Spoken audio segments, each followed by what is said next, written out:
We'll be talking to Marleen Stikker, an internet pioneer, founder of Waag, and a big activist on open technologies. The interview will be Jaime Esteve.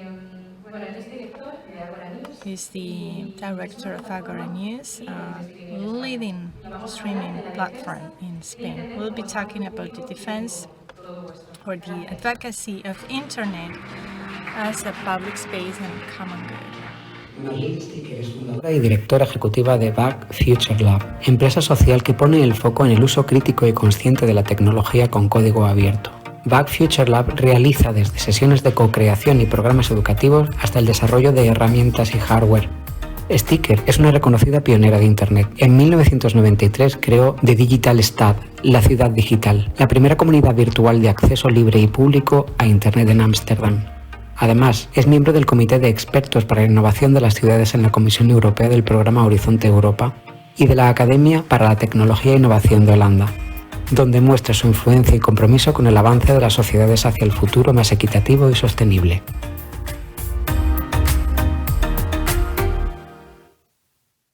Good morning to everybody. It's a pleasure for me to share one more year this Employer Life with all of you. I am even more happy to have the opportunity to interview a woman who is a living legend in the struggle for digital citizen rights. I'm still living, yes.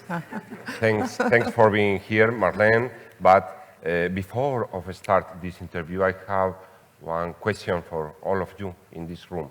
Did anyone in the room connect to the internet in 1993? No. Over there, I think, no. One, maybe? Yeah, over there. 1994? Only two people. Perhaps you are friends of Marleen. I really did not connect in 93, 94, 95. I think it was at 96 or 97, and it was not for free. Marleen made possible that people in Amsterdam could connect to the internet in 1993, made for free, and she was really pioneer in this amazing adventure of the internet age. It was named the Digitale Stad. It's an incredible adventure that later you will tell with more details. But first, Marleen, yesterday I caught you contemplating the Muslim castles which are in the backstage of this theater. These castles were built near 1,000 years ago. What did you say that is the main difference between the world from 1,000 years ago and the world of today? Wow. That's the most interesting question I ever had. To break the ice. To break the ice.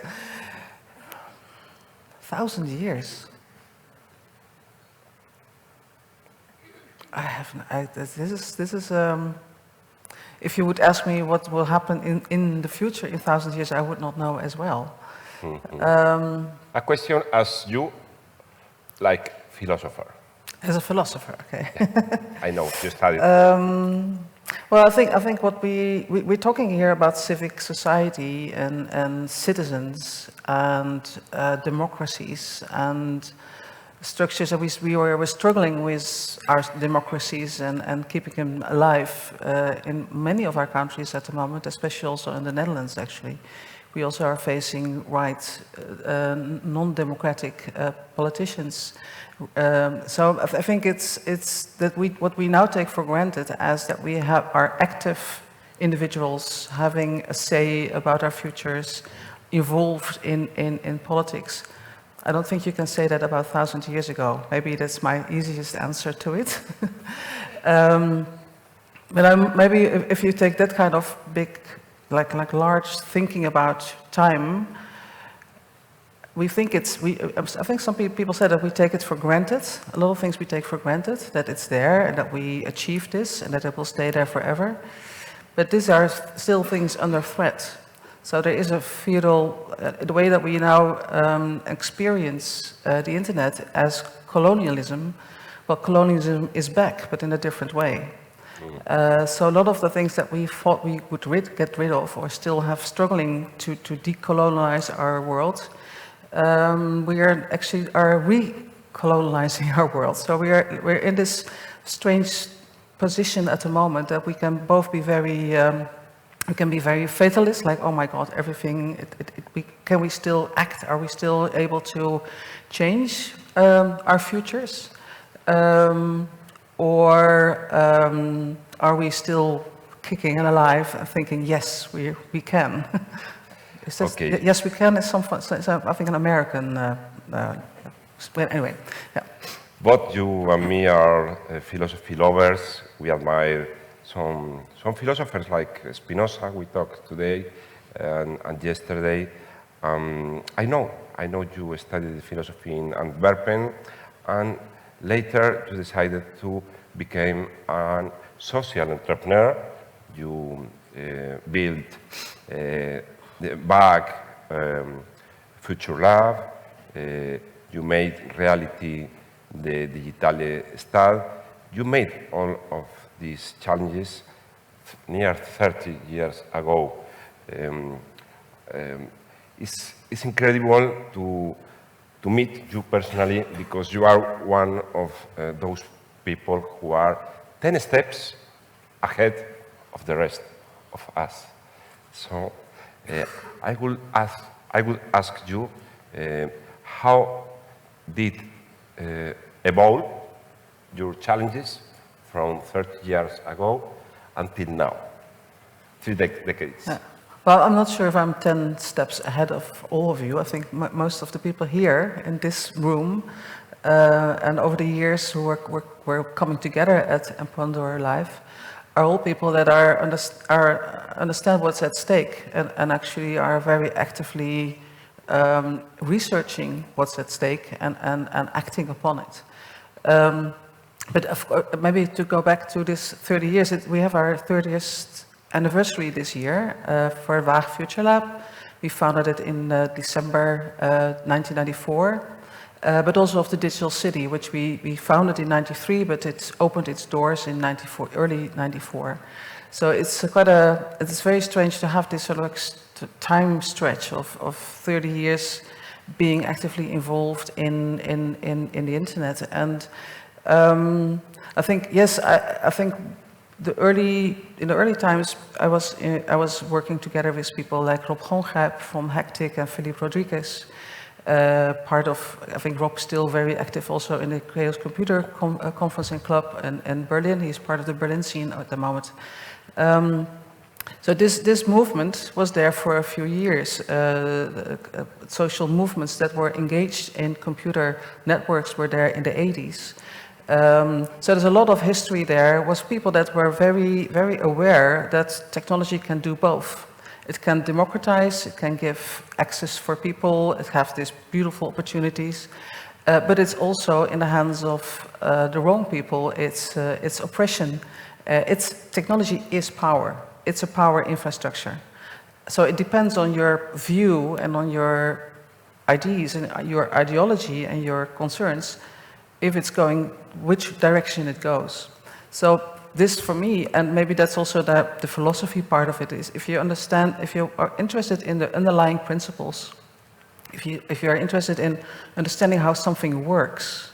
I mean, this is why I wanted to study philosophy. I wanted to understand how the world works, which is quite I still don't really totally understand it, but you can study how technology works and how protocols work. And so for me, understanding the internet as an internet protocol which was distributed, which enabled us to be able to connect and build our own digital city on the internet without asking for permission, asking for a centralized authority, which was in telecom at that moment. If you would want to do something with telecom, you had to go to an authority and ask for permission. But the internet was permissionless at that moment. You could talk the right protocol and you could be part of it. But I mean, this is again another idea about how power works. And at the moment, so we could see from the beginning that when I went to my first Internet Society gathering with thousands of people, there was China, there was Saudi Arabia, and they all said, we only want to have the best of the Internet. So it was clearly immediately political. It was, the whole talk about net neutrality was there already. So all these discussions were still having, this multilateral governance was there, the IETF was there already. So all these kind of questions were there. So I've never been naive about the internet, but many people were. And I think this has happened over the last 20 years. People were naive. Like, we will have world peace because of internet. Or we will all be happy, or we will have access. And then, of course, it was very clear that this was a very high interest for capital. So they all want to have their stake and want to have influence. And with platform technologies, it interfered also with all the other structures in our societies, if it's mobility or healthcare or insurance or any of these areas. So yes, I think we have been very naive. Well, maybe not me and the group that I am part of, but politicians have been very naive. And only very, very recently people started to understand that their strategic autonomy is at stake, and that we don't have any say about our own organizations, our own countries. So that it's much worse. So we're not only have problems with our privacy, but I think sovereignty and strategic autonomy are really about, do we still have a say about our own democracies? The way that we use social media. Actually, who of you is on Mastodon? Only a few. Because I really think we, as people that are working on alternatives and are conscious about what's happening, we should really start to engage with the alternatives and start to engage with the distributed versions of the internet, the open, transparent, distributed versions of it. I think who of you are still using Google Docs? I think we really should stop using it. I mean, we can, and it's possible because there are alternatives. There's Nextcloud, there are alternatives for it. So I think we, as the early starters, as the ones that are knowledgeable and understand, and maybe the interpreters, as has been said on stage today, I think that's a beautiful idea, that we are the interpreters. We are close enough to understand the deeper structures of technology, and we have to help to bring it to other people as well. Okay, Marleen, let's talk a minute about speed. Flights are a faster transportation, but you choose to travel from Amsterdam to Malaga by your own car, driving your own car. Digital screens are a speed way of consuming information, but you like to read in paper and you like to write your own books. Do you think that there are some advantage in a slow life? Yes, I think one of the real big problems that we don't really address enough is the environmental issues with the internet. The enormous amount of energy and water consumption of artificial intelligence. So even if we say we want to have artificial intelligence for good, well, you have to understand that training algorithms and large language models are consuming enormously amount of energy. And I really think we have to think about if we can do it not with technology, not with digital, maybe we should consider that as a very viable option. Because the idea that there is this, I think this is not naivety, but this is also a sort of a narrative that we have embraced, is that technology in itself must be good. Sometimes it goes bad, but it will always be good. And I think there we make really assumptions. So I think the more and more data we add, the more and more abstraction we add to the world. Data is not neutral. Technology is not neutral. It's not reality. It has no consciousness. All these kind of stories we have to debunk, because these are very strong narratives that are being brought to us by the Elon Musk of this world and the people that want to make a lot of money out of AI and also. So yes, but I'm not saying that we should say oppose technology. So if you're critical, and I always have to explain and especially when I'm very critical, I have to explain to people that I'm not against technology. Critical means that you can have a better understanding of it. You look deeper under the surface. That's what critical means. So you can say yes to this and no to this. So you have an informed position. And I think this is what we need, a critical position towards technology. But I'm not saying against it. So at the Waag, we have a lot of fun with technology. So we're working on artificial intelligence, of course, and we work on, we even look into quantum computing, we look into life science technology, biotech. So we want to have a real understanding of it. So I'm not saying that the best step is to abandon technology and to have a life without interfaces or but I think we have one of the outputs of one of the spin-offs of the Waag is Fairphone. So if you want to have a smartphone, let's make it fair. So this is more the sort of the position that we have. Between the smartphone and the book, I choose the book. So let's talk about your book. Some years ago, you realized that internet is broken, and how with the opportunity to fix it. Can you talk about your book, please? Yeah. Unfortunately, it's not. It's written in Dutch, but it's not been translated. It's called "The Internet is Broken," which is of course painful, but we can fix it. And while writing it, I had to convince myself that it was still fixable because I was getting more and more into a negative mode.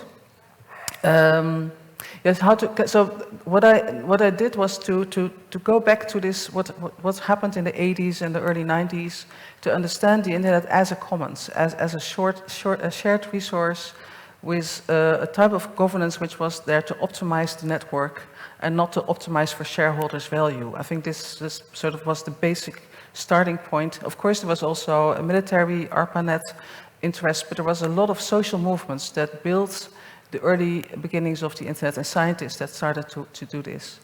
And I had to go back to this to make it understandable for people that we can rebuild the internet on the basis of these ideas of the commons and of shared responsibility and shared resources.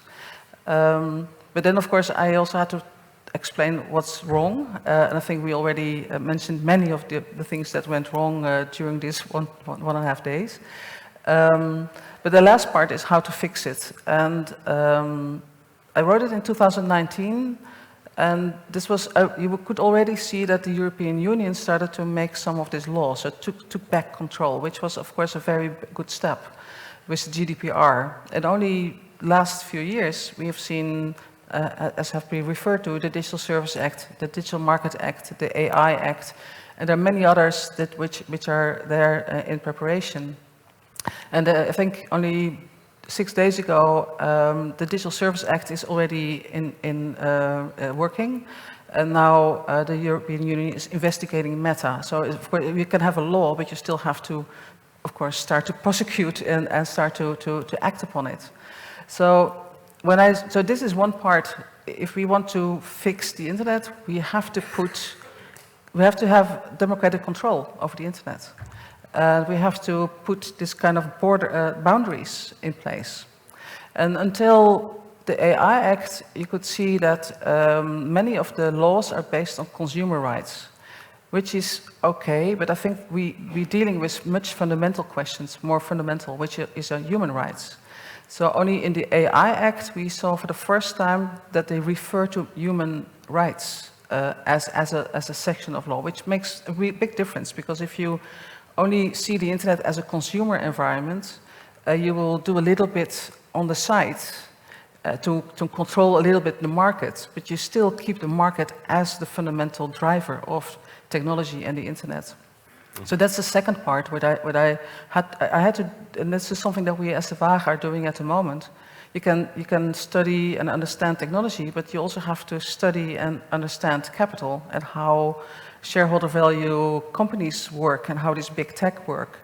I think Melanie Rebecca already referred to it as you have to rethink economic models. Is growth still the driver for our future? So I had to, well, together we are now trying to understand and involved in new economic thinking, like post-growth or beyond growth, economic models based on commons, for example. And then you have to look into the world of capital, because that capital, what we see, the way how internet now functions is based on how capital functions. It's about extraction of value. So again, this is for us as well a very new area of research of the last 5 years. So this is the second part. And then the third, and I think this is what I already referred to, if we want to change and fix the internet, we have to start to use the alternatives that are based on public values. And we have to invest in technologies that are based on public values. And we developed this model called Public Stack, which sort of helps sort of design process, very generic design process, how to find the right design principles to define technology, which is of course based on a lot of things that are happening. So what I see now, I'm very happy with the development of ActivityPub, which has been referred to, which is also, I think, could be again one of the drivers for the federation of the internet, which was originally, of course, why we could connect, was that it was federated, distributed. So, and what I now see, what makes me quite, well, not optimistic, but more optimistic than before, is that there are viable alternatives like Mastodon, but also Matrix, which is it's a UK-French initiative for messaging as an alternative. Nextcloud is there as an alternative. Signal as an alternative for WhatsApp. So there's more and more really and I think what was essential, they're well designed. We really need intuitive interfaces, very, very, very accessible for people, because I know that, well, the nerds amongst us will start to use all the right good stuff. But if your colleague is not going to connect, or your family is not going to connect, or your friends are not going to connect, you will stay there with only a small group of people. So we need really well-designed alternatives, and they're at the moment in the making, and they're accessible. So yeah, so fixing the internet is a lot of things at the same time. Fixing economy and capital, which is one of the main issues, I think. And I think what is interesting there is that you find a lot of people coming from other social movements. We're all coming together at the same problem, is how capitalism works. This is coming from the sustainable perspective, coming from human rights, coming from the digital. We all come to the conclusion that we have to rethink economics and have to rethink how we want to shape our future. Okay. I know you, Marleen, work from your foundation to fix internet, to design the future, as Cibervoluntarios Foundation also does. But I know that further of ruling your own foundation as an authorized voice, you are demanded as an advisor. You are a personal advisor for the Dutch government, for the European Commission, for the institutions of the European Union. And I have related two questions. What kind of advice are they asking for? And second question, do they follow your advice? Well, I'm not sure if I shared it already with you, but I was very, very happy to hear that the Member of Parliament, Kim van Spartak, she is a Dutch Member of Parliament, and a few years ago when she started as a Member of Parliament, she was an expert on climate change, and then she sort of was hesitant if she would also go for the digital, if she would sort of step in, because she felt that she didn't have the right capacities to do it. And she then, she told me only a few weeks ago that she then started to read a book, The Internet is Broken, but we can fix it, and listen to the work of the Waag and others. And then she got so inspired, she thought, well, I can do it. So I now feel that I had a lot of influence because she felt capable in stepping into this political field and being very actively involved in shaping the AI Act. So she was the rapporteur for the European Parliament. So I think I couldn't have more direct influence by inspiring one of these people at doing this kind of work, because a lot of the work I do is very political, because I think it is political. If you talk about technology, you talk about power, you talk about politics. It is no other way, so you cannot deny it. But to actively be in parliament yourself, to be elected, I think that I don't think that's my role. But I'm very happy to have very direct influence or, well, inspiration to members of parliament in the Netherlands. So I think we did some smart things in the Netherlands. We started to collaborate between the Waag Bits of Freedom, which is a digital privacy movement. Amnesty International, I think, is a very important organization. It has is very knowledgeable also on the technical field. With Open State, which is, so we gathered with around 6 organizations, and together we wrote a document with 10 important things that we want to happen. And we actually actively push and lobby for it towards political parties, to the parliament. So we really, and because we now collaborate, we don't feel that all the time we have to be active, because we can say, well, we know each other, we can sort of help each other out, and we can find the right person to step in. So we are very actively helping to shape the agenda in the Netherlands and also in Europe. And in Europe, I think this could be an interesting thing for many of us. There is this movement called People versus Big Tech, and they represent around 70 million Europeans at the moment. It's a very, very good organized lobby group that also works directly to the European Parliament on all the different things that are happening over there. And they're also having good, so they have a very good, well, not propaganda, I say this, a good of PR, and have good actions, which people understand. So they make this more public lobby for a better internet. So I think the collaboration, I think we really need to find these new cooperations amongst the movements that we all represent. And again, what's interesting of People versus Big Tech is that it also brings back what I just referred to, that it brings people from human rights, from more the digital hacker, social movements together.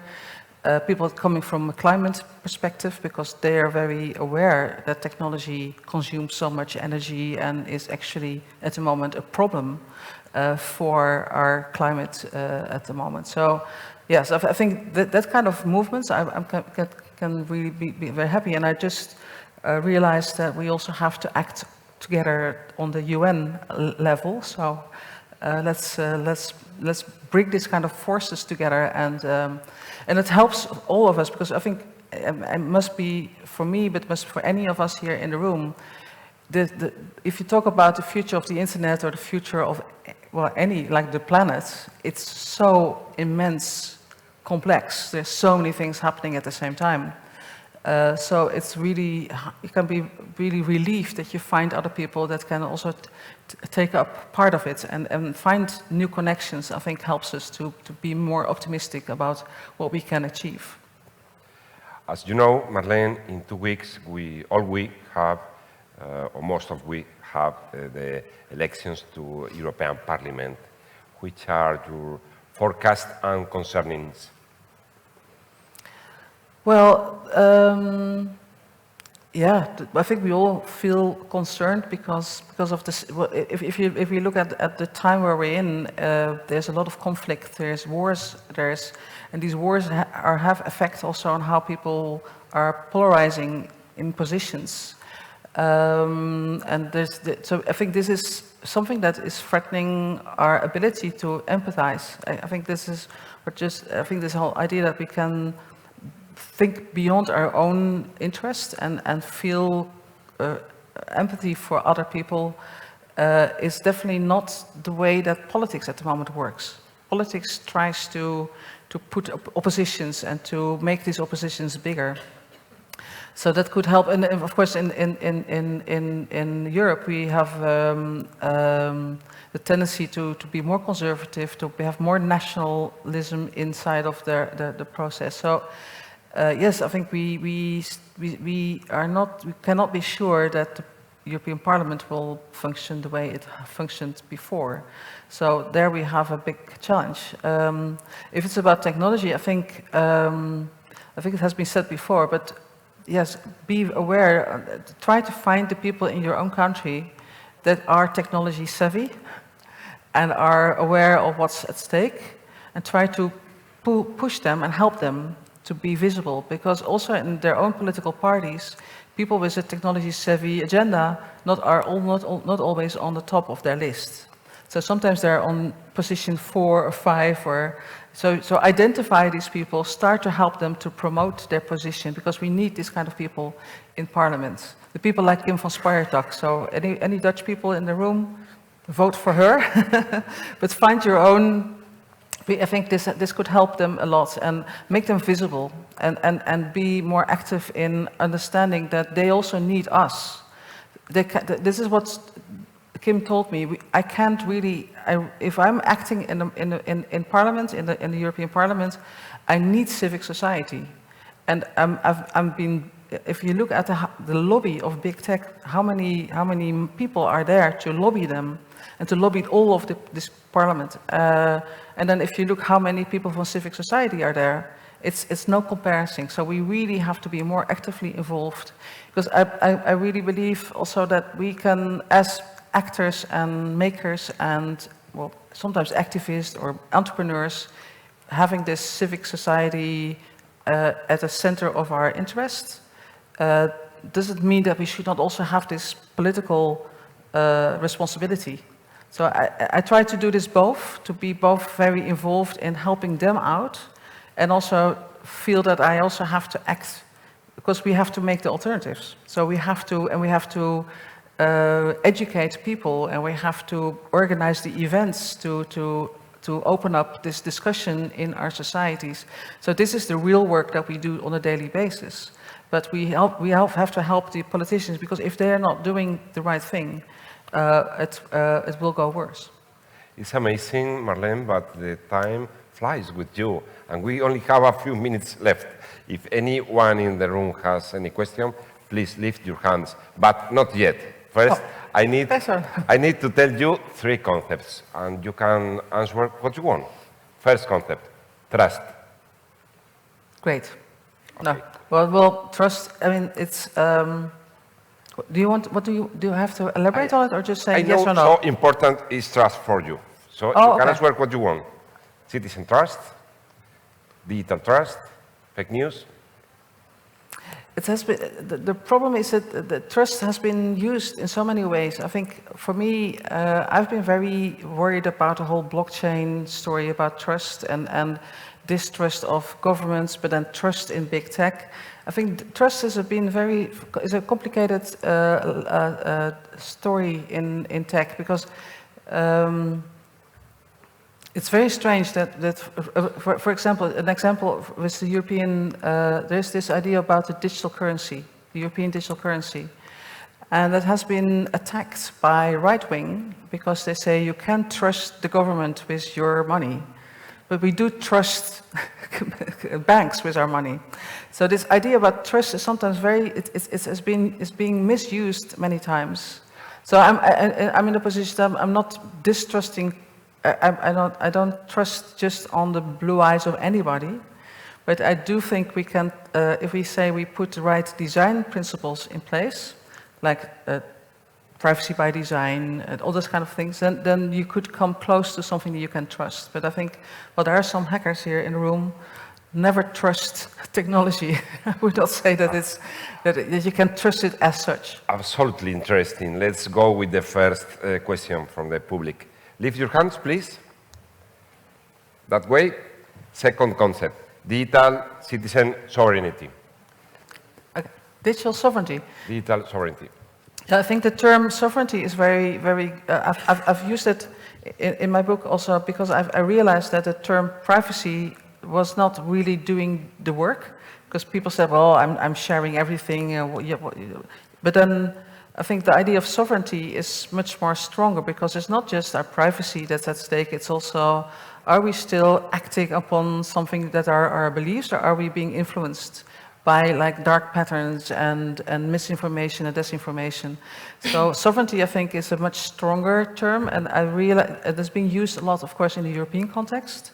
But I think what I see now as a term which is being used a lot is strategic autonomy.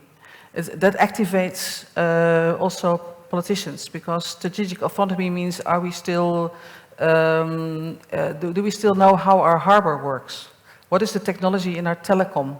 Do we understand? So can we solve our problems, all the systems that we have, the traffic lights? It's quite interesting that strategic autonomy is now a term that activates politicians as saying, okay, maybe we should have transparent, open, readable software. So Marleen, later I will come back with the third concept.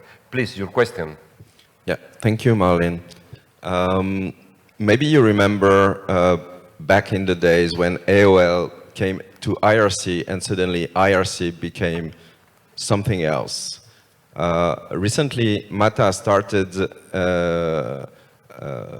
tests of the Fediverse, and they brought in the Fediverse 150 million users, which is 10 times more than the actual number of users right now. So what would you say to the Empodera community to bring them aboard before it's too late? Yeah, I'm very aware of it. We have a Mastodon server, and the first thing that our members ask is, are you going to federate or defederate with Meta? So which is quite, actually this is an interesting factor, that if you're having a Mastodon server or you're a user of one of those Mastodon servers, you don't have to federate with Meta. You can say, any traffic from Meta we're going to deny it. We're not going to access it. So we had this discussion, and we had to make our own choices about this as moderators of our own server. And so the Fediverse and ActivityWeb gives more ability to organize yourself instead of just being overwhelmed by anyone who would start to use the same protocol. But this is, I think the whole community around Mastodon is very aware of it and is debating it at the moment. Yes, problematic. Blue Sky, which is like this was the federative version that Twitter was working on when Jack was still there. They're using another federative protocol, so I rather would have them to use ActivityPub than Meta. But this is going to be, again, one of those interesting, problematic battles that we have. Okay. I'm not going to solve it here. Okay, next question, please. This way. Hi, hello, Marleen. Thank you for your talk. I usually work in projects that have to do with offering alternatives to what is usually, big tech. For example, wallets, there is this wallet in Google. And I always find that outside, these very large and generic statements, people lack incentives, small incentives to adopt alternative platforms.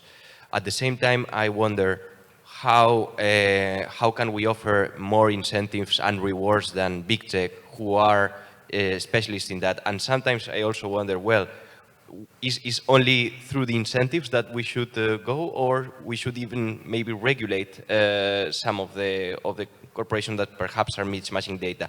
And I want to know your opinion about that, about how can we make to users and people in general, citizens, to adopt in mass these alternative platforms that deal with the data in a sovereign way.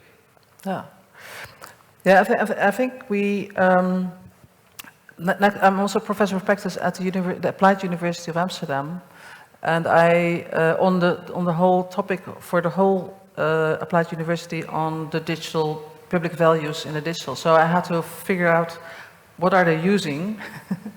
And that's quite problematic, of course. All the technology that you use, all the software is problematic. So I said, well, so the idea is to make a transition plan, saying, okay, we want to go from here to there, this will be the principles. And it takes us 5 to 10 years, because you have to fade out and fade in. It's clear, it's very complicated. You can't just say to an ICT department, get rid of Microsoft or Teams. You know, it's really complicated for them. So, but you can ask for a transition plan, which we have done with environmental issues and sustainability as well, and circular economy. So we don't have to tell people to do it immediately tomorrow, but you can make a plan, and then you can work according to it. What's quite interesting is that we made this online MOOC, an online course, and about the public stack and about public values. And then the university said, well, we have this platform, which is still one of those platforms I don't want to engage with, but this was the only one they had. So, okay, but it feels very strange that you teach people about something on a platform that you don't want to use. And then, of course, we identified you have Moodle. Moodle is a very good alternative, open source. A lot of educational institutions around the world are using it, but most of the more formal ones in the Netherlands not. So now, the interesting part of it is that you can ask formally, like a big institution, to do it, or you can have some people that also feel the same as you, like other professors at the university and other lecturers and scholars, and now we're going to set up something at Moodle. So you can also act tactically. You can strategically and tactically. So I like tactical media, I like action.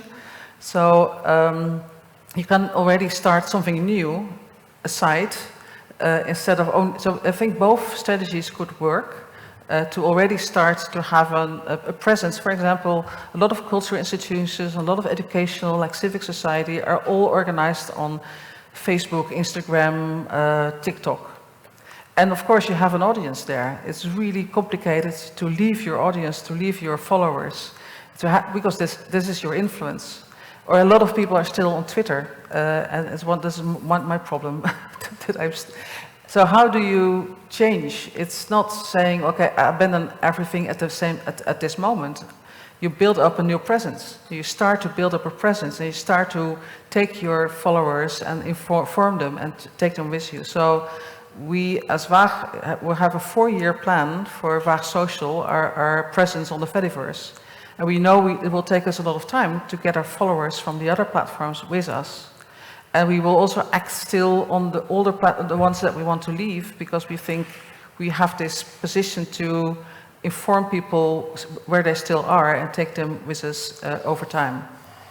So I think both strategies would work. So I think go deep into the boardrooms of the public sector. I think the public sector and civic sector, I think if we are not going to change it, if we are not going to kick Google and Microsoft out, if we are not going to kick Facebook and Instagram and TikTok out, who are we to say that something is rotten in the state of Denmark? I mean, what are we if we are not acting upon our beliefs? But I think so you have to go straight to the boardrooms, have to make it a chefsache, really like this is an important issue. It's about strategic autonomy. If you use that term, you will have much more influence than if you say it's about privacy or anything else. And then, of course, build your own presence and take really the effort for it. Because any presence in any of the platforms that we have right now has also took us time to build up our presence there. So I think it's not an easy thing. It's not coming. It will not happen by itself. It only happens because we act, and we have to act more than we think. I think a lot of we are sort of. I feel, to me, it's sometimes strange that people that are very active in sustainability or in all kind of very activist environments are all still embracing Facebook or Instagram. I think it's weird that it's still happening, and I understand it, but I still feel that people have to live up to their beliefs and to really be more fierce about it. Thanks, Marleen. Related to that answer, I go with the third concept, and it's not another than the claim of this Congress, the coding, the digital colonialism. How does it work? Well, I think it's good. I think I was very happy with seeing it as the center of the theme of the conference, because the whole term colonialism is, of course, complicated, and a lot of people feel uncomfortable with it because it still works in our societies of today. I mean, we still can see how it influences the privileges of a lot of people, and how it still has effect on the economies in worlds that we have colonized, and in the stories and the narratives that we use. So to use the term of colonizing I think is a brave step to understand it as colonialism, because it really reflects on our own privileges as well. But then, of course, now it's about colonization, about big tech of our lives. And interesting enough, you can say, well, it's with the big tech, you can say it's the US or it's Silicon Valley or it's China. But at the interesting part of it, it's not geographically bound at the moment. It's the capital that flows through these platforms. If you think about Uber has been trying to take over mobility in the whole world, and by breaking rules and breaking laws and just going for it, and they have this billions of deficits, and so this is very strange. How can a company do that when you make no money? You lose money every year, every month, every day. This is because there is Saudi Arabic oil money going in, floating into a platform like Uber. So if we don't understand, and this is colonization as we speak. And it's not just here in Europe. It's also in Africa. It's everywhere. They try to put their. So I think what we can see at the moment is that this struggle we have with fossil fuels and the power, macro-political power of oil states are now finding their way into the technologies. So this is what's happening. The money, the capital that flows through the oil and fossil industry is now floating into the platforms that we use on a daily basis. And so yes, it is colonization. It's definitely, but it's not by a geographical nation state. It's about the investment companies that are behind the scenes. So understanding how this works, I think, is very important. And I think so the next step of this understanding colonization and decolonization is, well, digging deeper into how capital works in our societies and how it works in technology. And I think, again, I would love to shout out to Melanie Riebeck, who was talking about her post-growth, the Beyond Growth scholarship, and I think we have to rethink also our own economy. And if we think about alternatives, we have to be very sure that it can't be adopted, appropriated, and being colonized again by investors that say, well, I'm going to help you. I give you here some money, and then you're already part of that system. And we have to really be very careful about this whole narrative about venture capital, startup culture, and so on. So we have to be, again, not naive about what's happening there. Okay, Marleen, we have no time for more questions, but I want to say to you that for us in Cibervoluntarios, it was very important to have you here in Empoder Lives. So thanks a lot for traveling to here, to Malaga, and for sharing with us your wisdom. Thanks, really. We are on time. We are on time to meet the future. Thanks to everyone.